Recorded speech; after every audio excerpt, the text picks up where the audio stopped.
right, I think we can get started. If we can switch our slides, we will get started with virtual networking.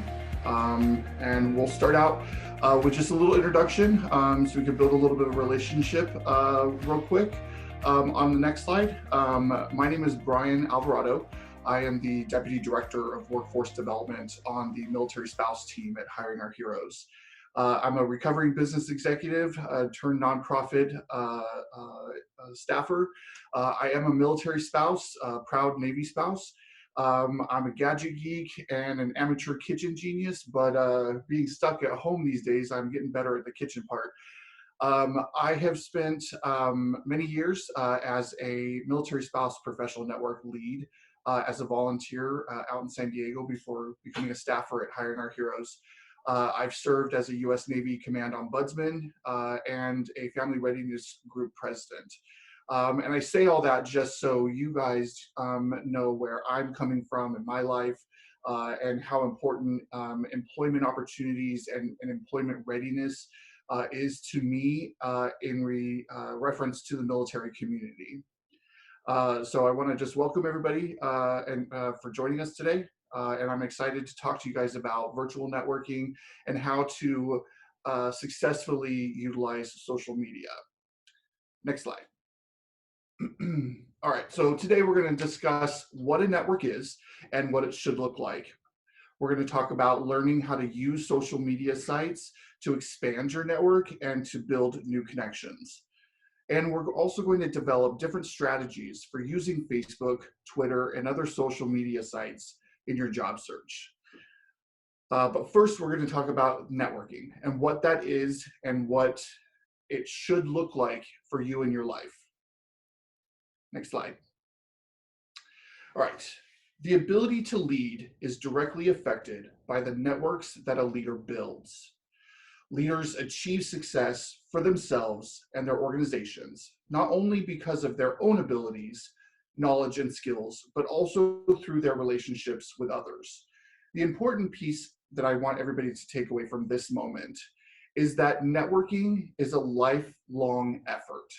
And it isn't necessarily just about job seeking right now.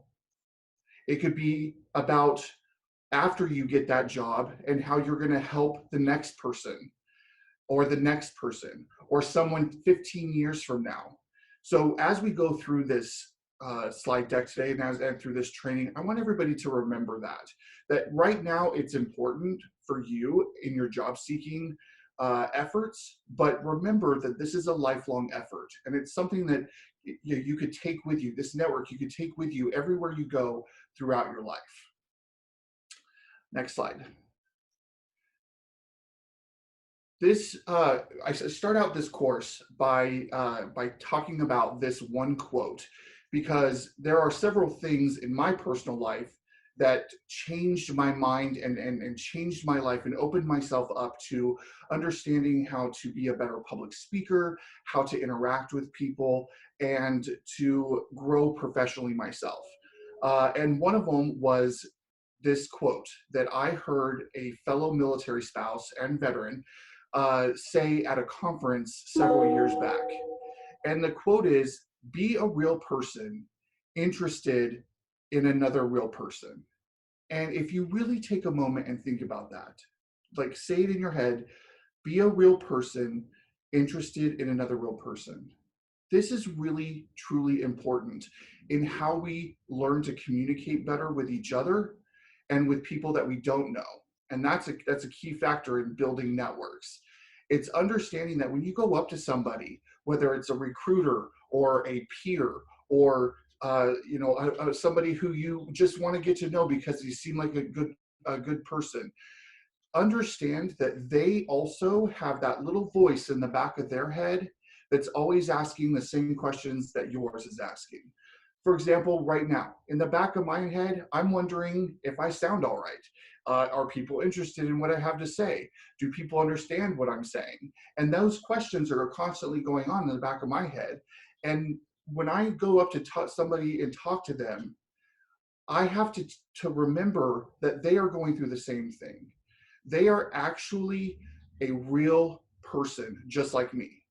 And that soaking that in has absolutely helped change the way that I communicate with people, the way that I trust people, trust in the system of society.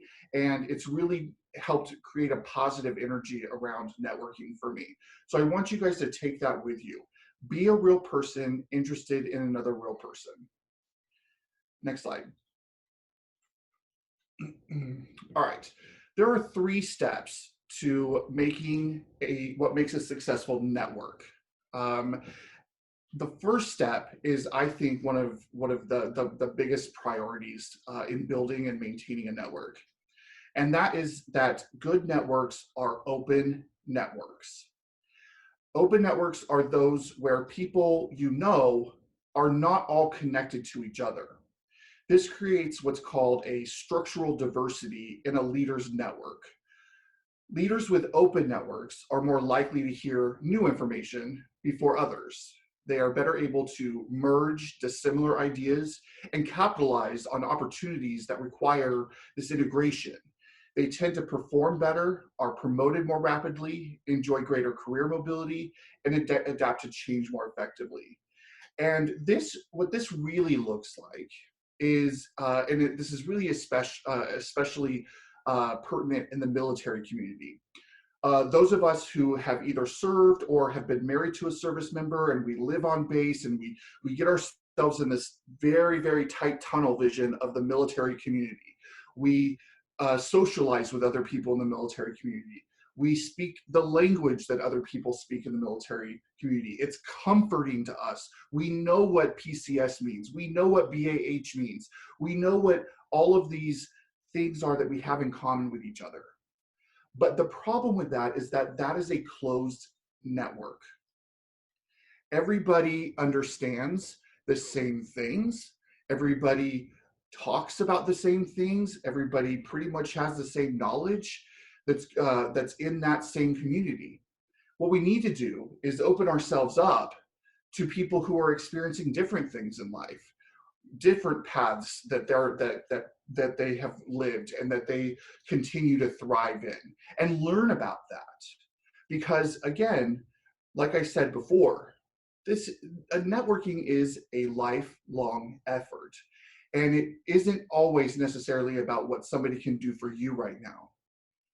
It could be way down the road where you remember that you met somebody with a specialty in something that you had no interest in today, but 10 years from now, you may have an interest, or somebody that you care about may have an interest in, and you'll remember that you were open enough to listen to that person and hear that person and pay attention to the world around you that's outside of your tunnel visioned community.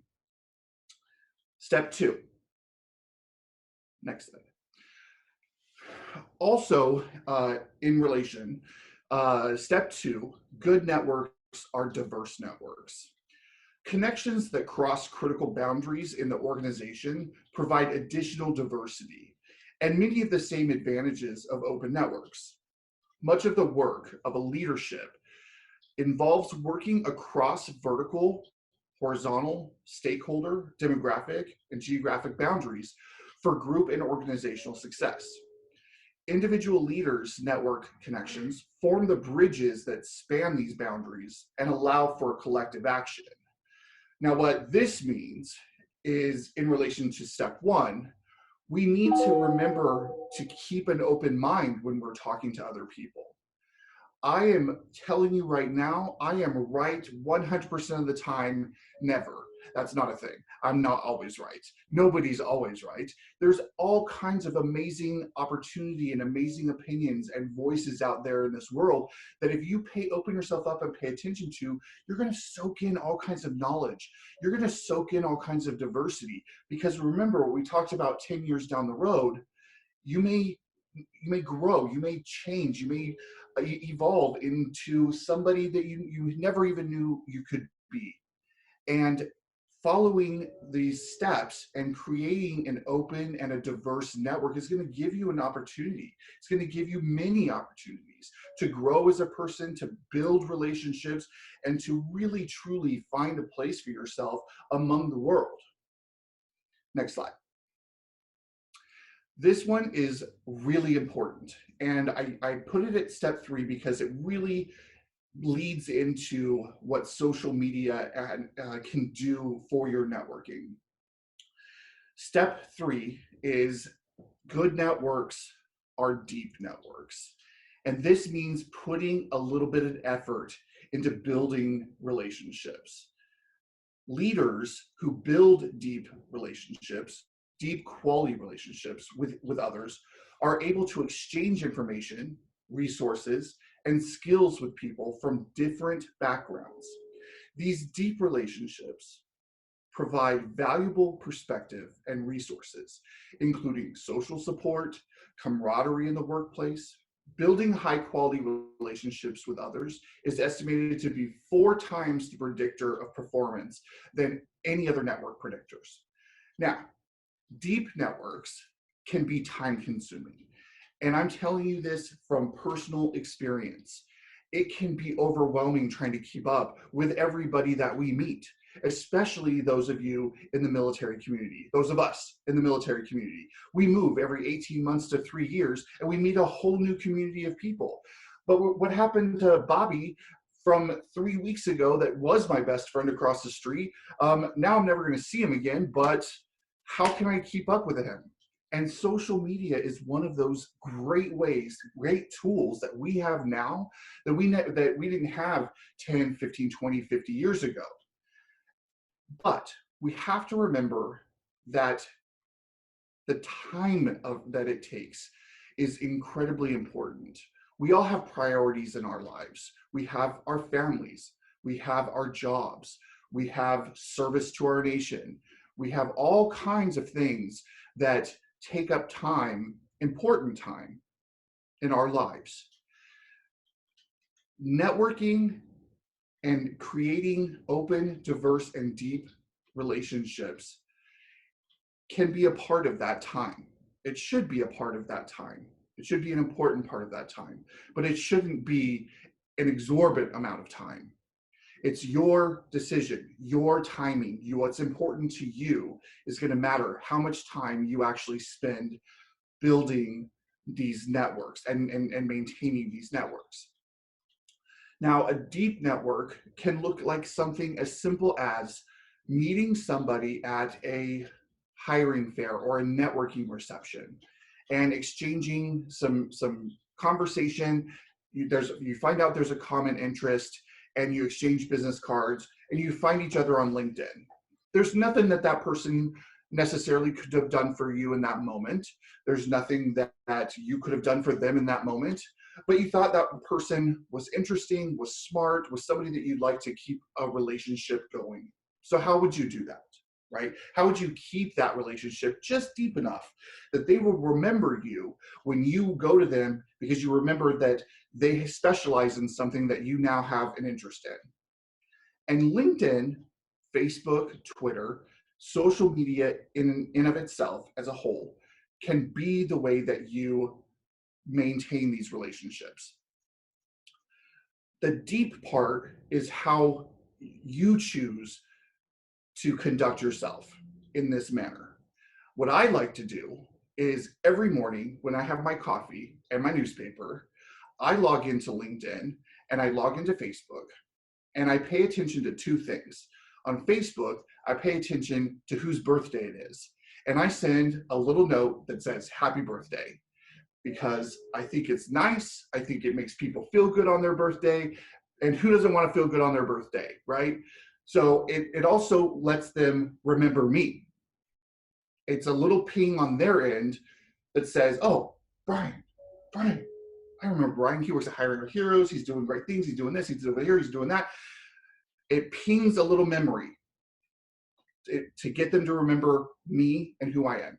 Then I go over to LinkedIn and I pay attention to anybody who's got a new job, got promoted, or had any other sort of amazing thing happen in their career. And I take a few minutes and I congratulate those people on their work anniversaries or their promotions or their new jobs.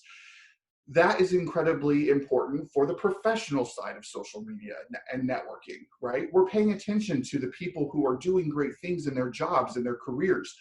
and we're paying attention to them enough to point out that we saw that something great happened to them and we're acknowledging it. This is incredibly important because it also educates you on what's going around you, what's going on around you in all of these different areas.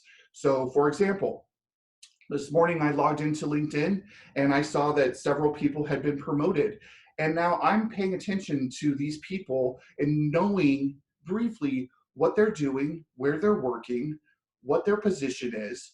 And then I'm filing that in the back of my head so that when I come across a military spouse who is looking for work in Boston in nursing, I'm going to remember that I know somebody who's a nursing supervisor at a hospital in Boston.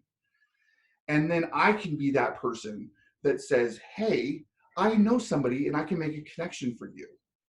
Because remember, it's not always about us individually in this moment that we're job seeking, because networking is a lifelong effort.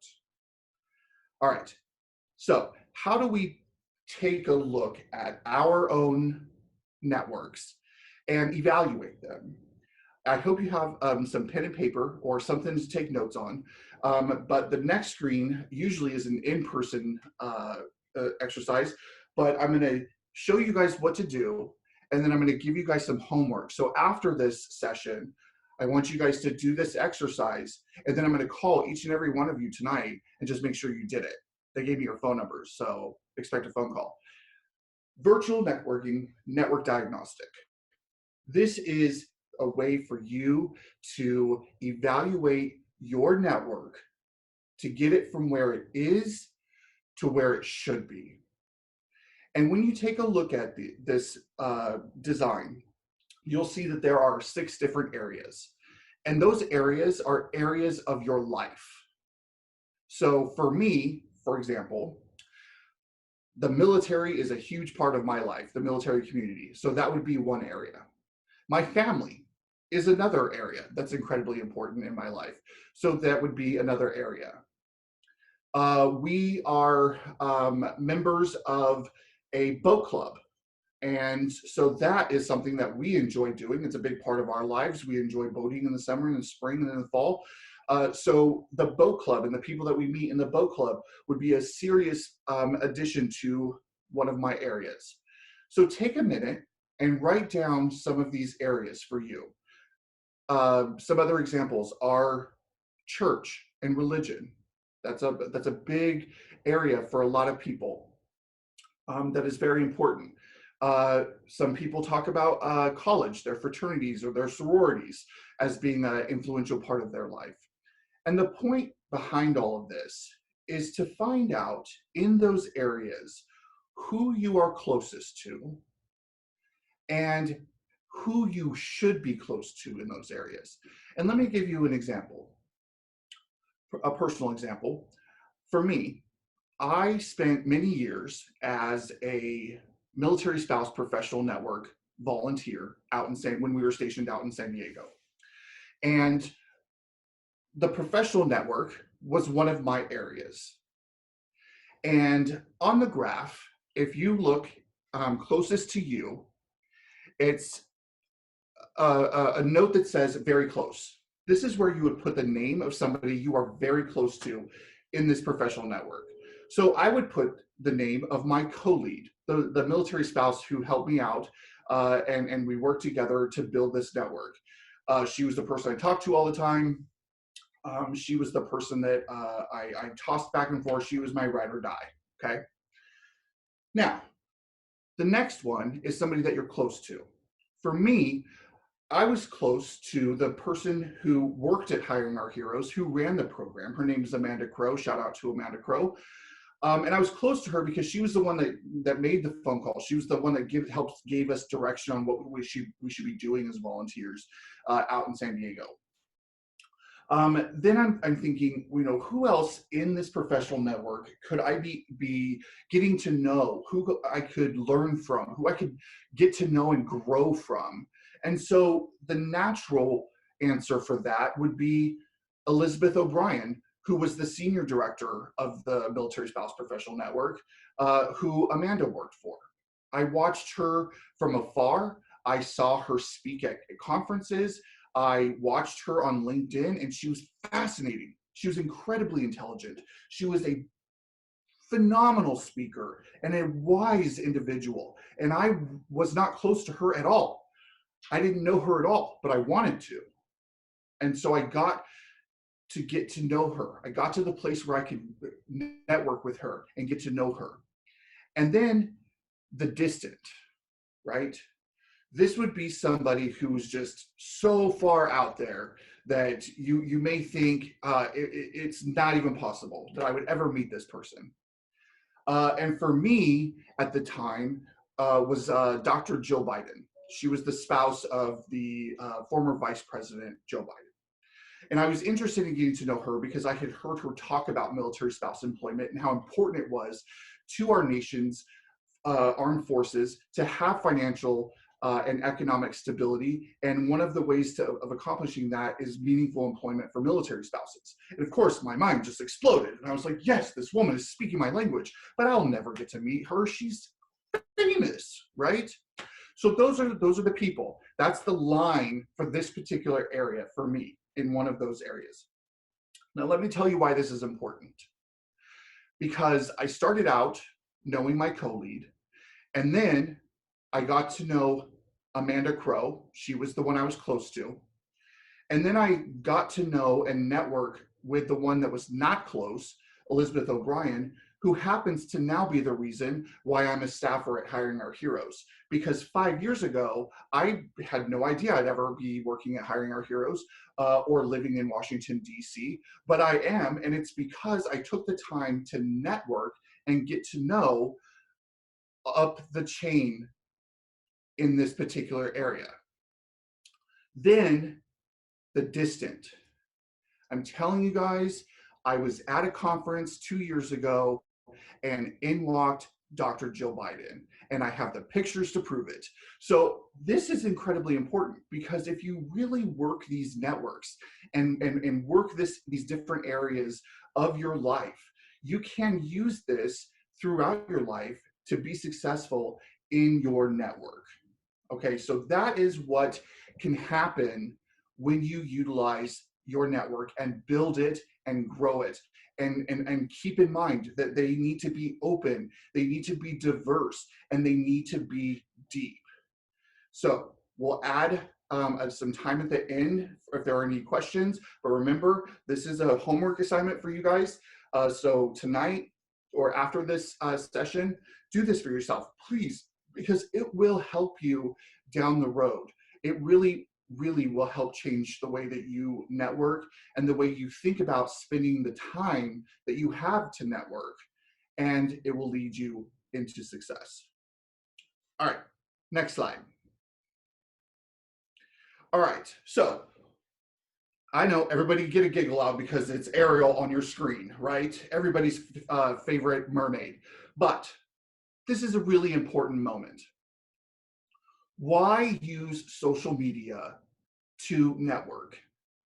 And it's because you want to be where the people are, just like Ariel. And you're asking yourself, well, where are the people? They are on social media. Approximately 79% of all job seekers in America use social media in their search for employment. This is incredible, 79%. 91% of employers are using social media to hire talent. 91% of employers are on social media specifically to hire talent. This is where the people are. 50% of hiring managers view candidates' social media prior to offering an interview. This we will talk about more later. This is how you have control over your personal brand on social media, on all social media. And we're going to talk a little bit more about that in a minute. But I wanted to put this figure in here so you can wrap your head around the massive percentages of people who are using social media to find a job, and the even larger amount of people who are using social media to hire people. And this is not just LinkedIn. I'm telling you, people are searching profiles before they even pick up the phone to call for interviews. 50% of hiring managers view candidates' social media prior to offering an interview. This has to stick in with all of us. We have to let this soak in and understand that people are looking at our behavior and our actions on social media prior to ever even picking up the phone and having a conversation with us.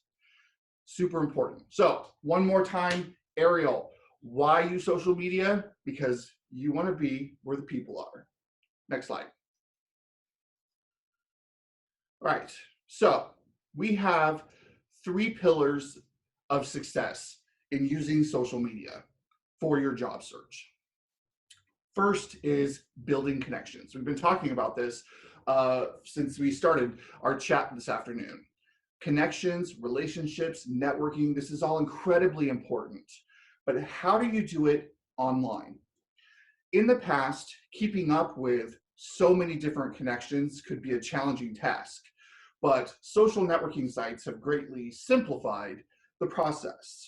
And while it's easier than ever to organize your contacts, you should always use these resources to reach out and forge new connections. Whenever you make a new connection, it's important to follow up and stay in touch. Remember what we talked about earlier about just simple little ways you can ping somebody to say happy birthday or congratulations on a promotion or woohoo, you got a new job. That's amazing. These little things can be these ways that you stay in touch. Even if you have the opportunity to meet someone briefly in person, connecting with this person on social media allows you to continue the conversation and develop a relationship. Incredibly important. And remember, go back to what we were saying about this whole thing and what is so important about being a real person interested in another real person. Also try sending quick messages to some of your contacts every few weeks to establish a regular pattern of communication. Again, this is your time. This is your time to manage. Whatever you have to give to this effort, use it wisely. Next is to be visible. This is incredibly important, or what's the point, right? We need people to be visible. You guys got a glimpse of the next slide there, which is our number one point, but we'll get back to that in a minute.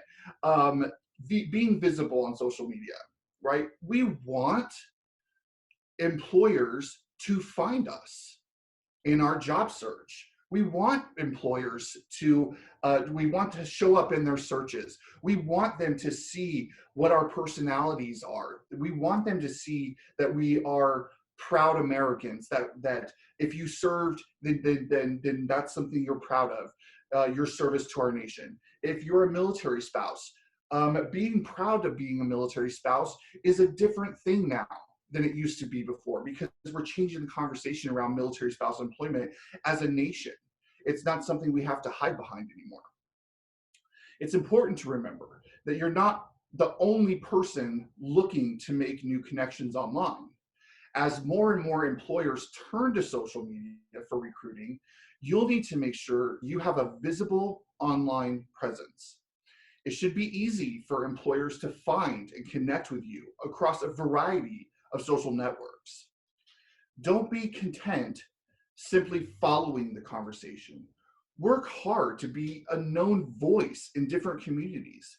Start meaningful discussions on your social media networks. Participate in online forums and share your knowledge and point of view.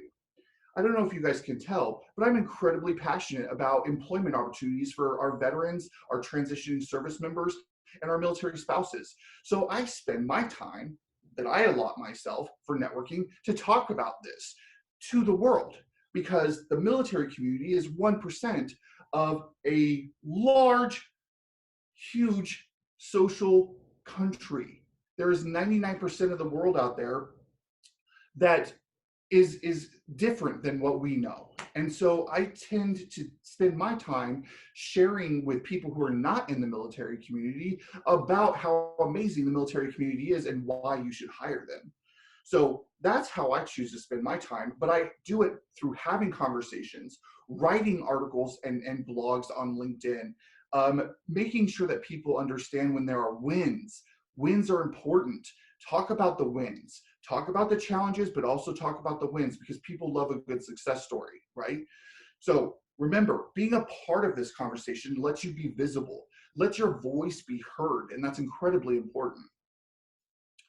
The most important piece for all of us to remember, and we touched on this a little bit earlier, is maintaining your reputation.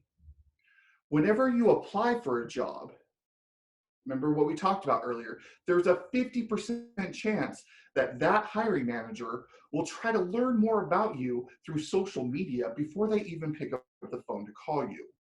Remember to practice discretion when sharing online. Someone might be less likely to hire you if he or she finds negativity or photos of inappropriate nature on your social media. These are all things that could sway somebody's view in picking up the phone and calling you before they even get a chance to get to know you or have a conversation with you. They're going to form an opinion about you by what they're seeing on their screen. Yeah, most social networks allow you to control who sees your posts and updates. So be careful to sharing personal and sensitive information with your close friends rather than making them incredibly public. And you have the ability to do that on Facebook, right?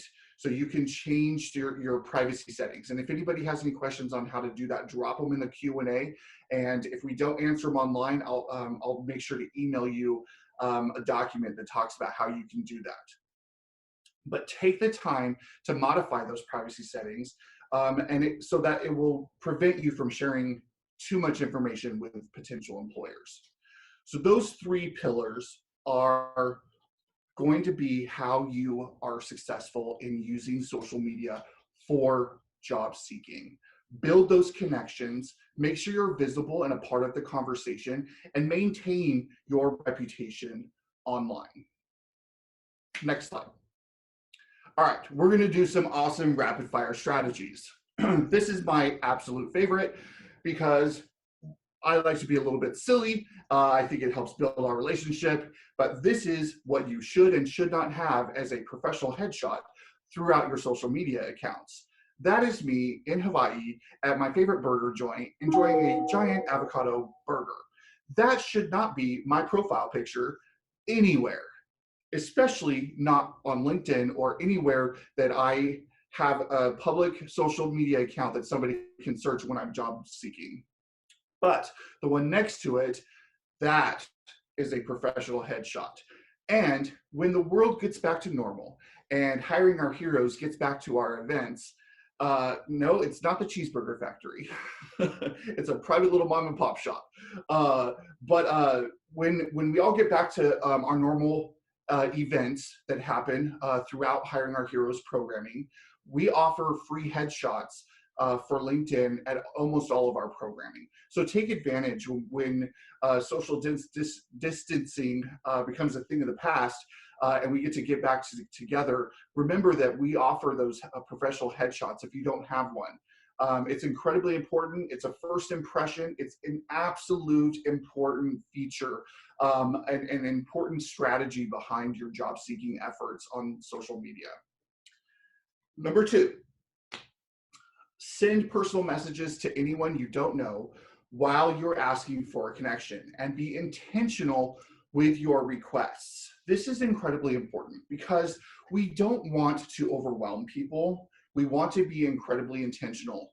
So I put an example of a message that a person could write to another individual on LinkedIn asking for an informational interview. Now, if you don't know what an informational interview is, I'll drop a note real quick on the side for you right here. An informational interview is an opportunity for you to ask a employee of a business that you're interested in working at for a few minutes of their time to talk to them about what the company culture is like, what the hiring process is like, anything you want to know about that computer or that company or that department. Asking for this information and asking for this person's time needs to be done in a very delicate way, because time is money. Time is of the essence. Time is everything. So when you reach out to somebody that you don't know, be intentional with your requests. Here's an example. Greetings, Mr. Davis. My name is Jason Smith. I am currently searching for career opportunities at USAA, particularly in the network security area in which you work. I was hoping you may be open to letting me pick your brain for a few minutes about the company culture and hiring process at USAA. Please let me know, and I would be happy to schedule a Zoom video call with you. Thank you. Now, a couple things I want to point out. You did your homework because you know that you reached out to somebody who works in the department of the company that you are interested in. That's great. Do that. Second, you made the ask. This is incredibly important when you're networking, especially for job seekers.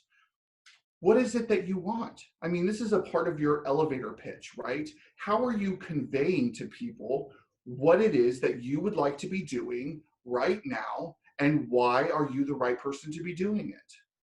Well, you just told Mr. Smith that you would like to have a conversation with him about the company culture and hiring processes at USAA, and then you made the ask, and you made it easy. All they have to do is let you know, and you'll set up the Zoom video call, and you'll make that happen. This is being intentional with your requests. It's incredibly important, and it will help you be successful. Next slide. Optimize your profile. Another incredibly important piece of a strategy for job seeking on social media. Using keywords versus buzzwords is a great way to make yourself findable by recruiters. Pay attention to the job descriptions, the desired skill sets, and other pertinent information being posted by similar job postings, and use those same words in your profile. This is absolutely imperative. This is going to do many things, but first and foremost, it's going to make you visible. And we talked about that already, right? In the 3 pillars of success, the second one was being visible. Now, if you are paying attention to a job description that you're interested in applying for, whatever it is, the next gradual step in your career, your first corporate job outside of the military, we have to educate ourselves on what that job looks like, and what the title looks like, what the skill sets are that are needed for that job, and what all of that looks like on paper, in words. And then we need to use those words in our profiles, right? And if anybody's ever been on LinkedIn, there's a section where you can enter your skills. You want to make sure that you are listing skills that are pertinent to the jobs that you are applying for or that you're interested in. And that is going to do 2 things. One, it's going to make you visible. You're going to show up in recruiters' searches.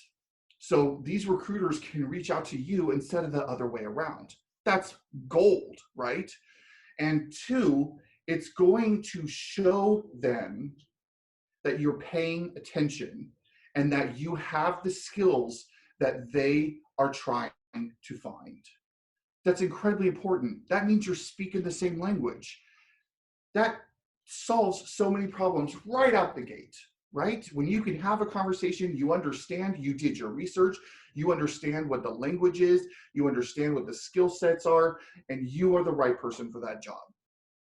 So remember to optimize your profile using those keywords and not buzzwords. And buzzwords are words like efficient, I am really great at this, and I've done all of these amazing things and all these, great, big, long corporate words. Those are not going to mean anything. What you need to pay attention to are the keywords. Those are the important, pertinent information. That's what you should be using, and you find those on the job descriptions.